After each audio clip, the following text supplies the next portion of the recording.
Bonus dungeon items. I said it.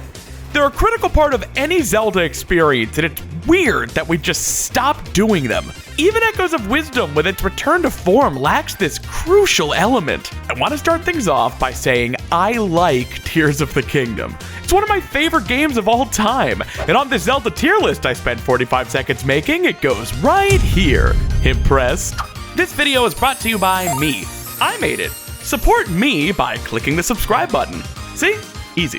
For me, a Zelda dungeon should be an event.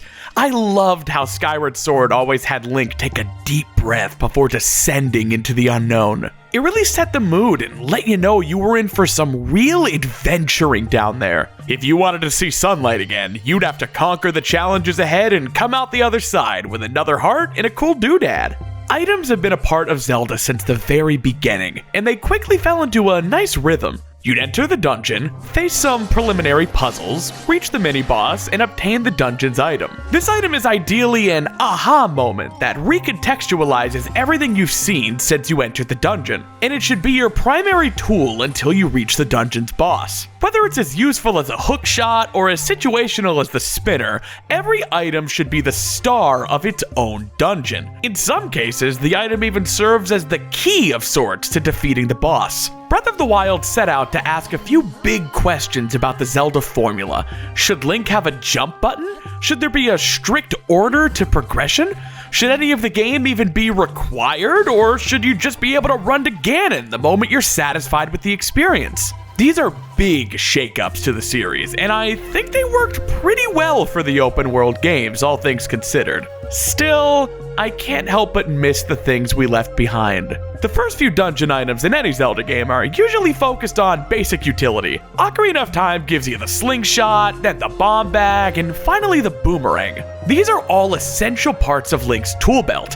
Later dungeons will expect use of these foundational items, and that causes a natural progression in the complexity of their puzzles. The Great Deku Tree will only ask so much of you, but the Spirit Temple requires almost everything you have at your disposal. This works wonders for a linear game like Ocarina of Time, but it wouldn't exactly translate to a game like Breath of the Wild. If I decide to head to the lizard before tackling the camel, it can't exactly have any puzzles that require beating the camel, right?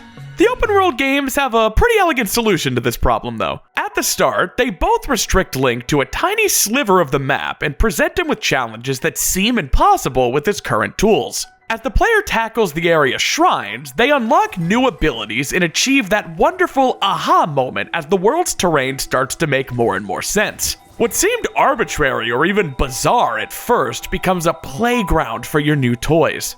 This is great, but the open world games kinda jump the shark with how quickly they give you these tools. Instead of obtaining Ultra Hand in the middle of a dungeon and using it exclusively for the next half hour, you quickly come across Fuse, then Ascend, then Recall. They're all so good that it's hard to fully master any of them before the tutorial ends. And that's not a bad thing in itself. Dozens of shrines are designed specifically to teach you the small quirks and creative uses of each rune. Still, I just wish they were given a bit more room to breathe as the star of their own show, especially since those educational shrines are optional and look like every other shrine on the map. After you complete the tutorial area and obtain the paraglider, that's basically it as far as Link's growth goes. They give you an incredible set of tools to work with and open the entire world for experimentation. I do enjoy all of that, but the game isn't just cliffs and plains.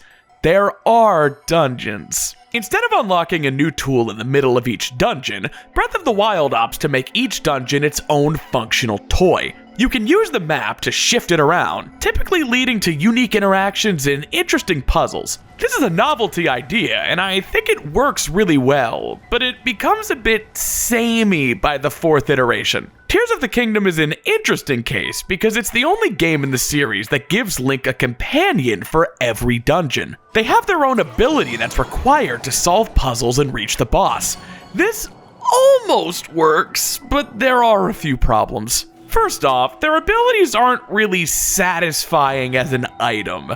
They're attached to the sage directly, and you need to awkwardly shimmy over to them anytime you want to use them. There aren't really a full dungeon's worth of applications for any of these abilities, though.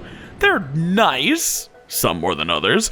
Toolens is genuinely incredible, and he's the only sage I leave on while exploring the world. But they all serve the same purpose in the end. Hit a thing with it, find another thing, and hit that thing too. Instead of dungeons being vast labyrinths to explore, the open world games feel more like honey-do lists left on the fridge. You're immediately greeted with a center terminal that can't be activated, and the disembodied voice you followed inside highlights 4 or 5 points of the map. You need to visit those points, solve a little puzzle, and then come back to the terminal. It's so strange. Even the dungeons are non-linear. You can tackle the objectives in any order you want, so they're all basically the same difficulty. None of them flow into each other. It just feels like a condensed version of the overworld game loop. Compare that to a classic Zelda dungeon like Ocarina of Time's Forest Temple. You use the hookshot you just acquired to enter the broken down courtyard. After a few fights, you see a central elevator with 4 colored torches. Each torch has its flame stolen by a Poe, and each Poe flies in a different direction. This is structurally identical to the open world dungeons I described before. Go to these 4 places, but the execution is critical. You don't get the Poe sisters' locations highlighted on your map. You have to go deeper into the dungeon and find each of their paintings organically. The first time you encounter a Poe, you can't even fight it. She teleports between paintings before Link can even get an attack out. With no other options, the player's forced to progress further. That's when they're met with the mini-boss and obtain the dungeon item, a bow. They may not know what to do with it just yet, but the very next room has another one of these Poe paintings and a locked door. You already have every key you could at this point, so there has to be another answer. This is the critical aha moment that makes every Zelda dungeon work. The bow must be the solution to defeating these Poes. You can't hit the paintings with your sword or hookshot, but the bow works like a dream. After you shoot the 3 paintings, you kill the blue Poe and collect the dungeon compass, but not a key. The red Poe, it's just 1 room away.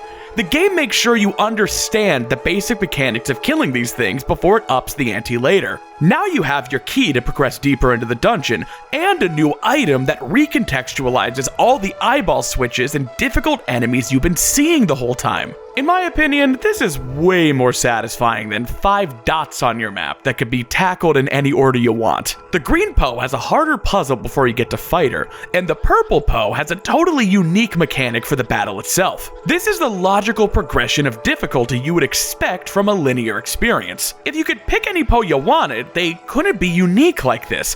There wouldn't be a satisfying growth.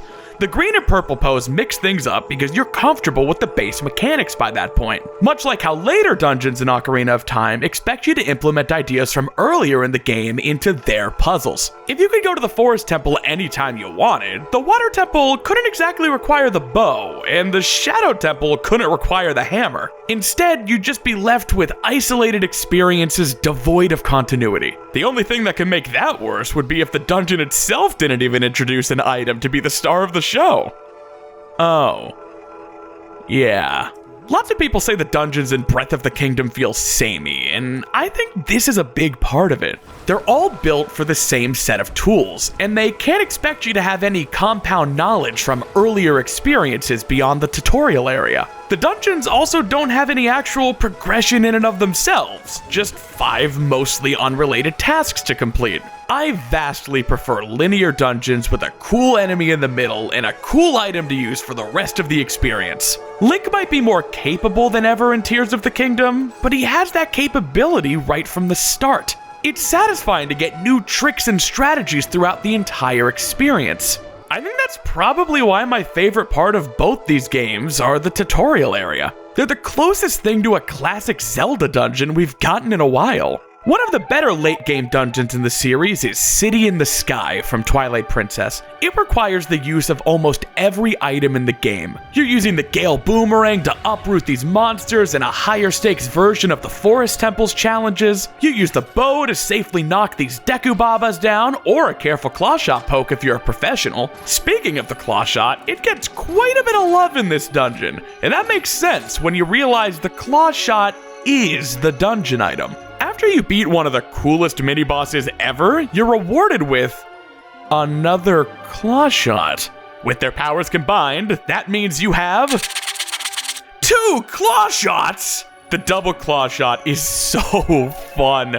It's honestly insane how well the concept comes together. You can just dangle from your first claw shot like a jewel thief and fire the second one anytime you like. This gives Link such a sense of verticality, which completely recontextualizes the strangely vertical level design you've been struggling with for the first half of the dungeon. The aha moment is realizing why all of the claw shot posts you've been seeing didn't really work until now. It's like the game wanted you to miss the second claw shot you never had, and then it gave you that very wish before you even realized it was what you needed. I love Zelda. All of this works so well because it's the end of the game. City in the Sky gets to turn the dial up to 11 on a ton of old ideas from the game's earlier dungeons. It even finds a way to use the spinner. It's nuts! In my tier list of Zelda dungeons with Sky in the title, it's top 3. At the end of the day, I get why the dungeon items are missing in newer games, but I really hope the lads at Nintendo can figure out a way to get the best of both worlds in the next installment. I like how capable Link is in Tears of the Kingdom. It'd be hard to go back. Maybe they could just give those abilities out in a more controlled fashion next time around, so you really get to appreciate everything each item has to offer before moving on and expanding the puzzles. I mean, it's worth a shot, right? They can't just do Breath of the Wild a 3rd time. They promised they wouldn't, right? I mean, they'll probably just ignore that. What's your favorite Zelda item? Or maybe you're glad they're gone. Did the Gale Boomerang steal your wife? Comment down below. Be sure to stroke those metrics if you want to hear more hot takes from this hot Zelda fan. See you in the next one.